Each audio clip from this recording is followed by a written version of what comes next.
Thomas the Tank Engine loves his branch line.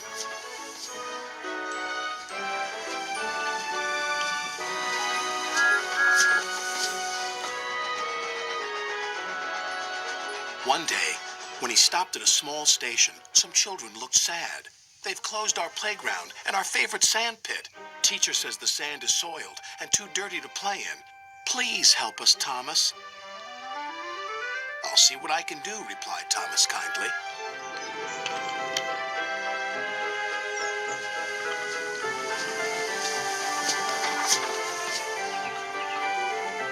Thomas hoped things weren't quite as bad as the children had made them out to be. But as he passed their playground, a large sign read, "Playground closed until further notice." The children were right, thought Thomas sadly. He puffed into the yards and was just about to tell the other engines about the playground when Percy rushed in. "You look glum, little Percy," said Gordon. Sir Topham Hatt told Driver that he's using Harold to show a visitor the island instead of using any of us engines. "Despicable," said Gordon. "Disgusting," snorted Henry. "Engines are meant to take visitors around our island, not that whirlybird thing," James exclaimed. Gordon was the first to see Harold. "Harold thinks he can go faster than me. I'll show him." Next, it was Henry's turn. "Sir Topham Hatt has chosen Harold because he thinks he's more important than me. Well, he's not. Harold can't fly through tunnels."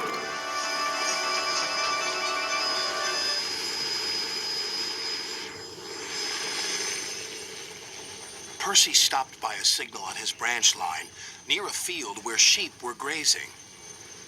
Harold hovered for a while, then buzzed away. "I know what he's doing. He's counting sheep."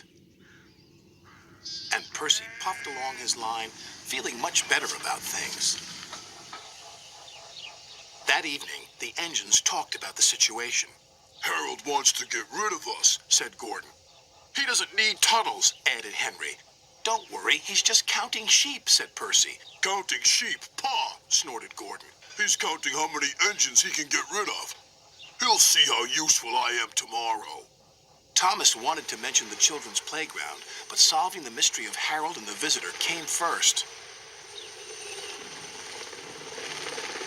The next day, Gordon was traveling to collect his train.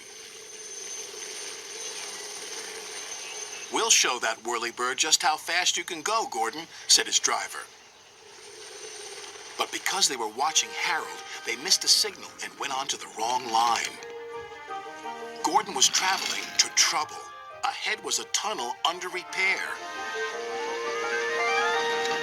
His driver reduced steam and braked hard. But it was too late.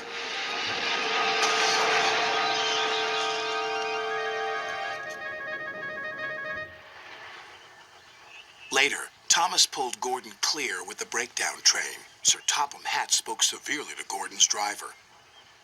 "Will Gordon be scrapped, sir?" asked Thomas sadly. "What makes you think that?" said Sir Topham Hatt. Thomas decided to pluck up courage. "Because the engines think the visitor is here to see if we can be replaced by Harold." Sir Topham Hatt laughed.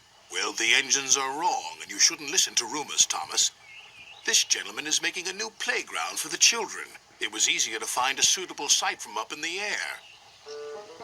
"And what's more," said the visitor, "that tunnel sand will be perfect for the playground. Sand we found by accident, you might say." Sir Topham Hatt still uses Harold to fly above the island.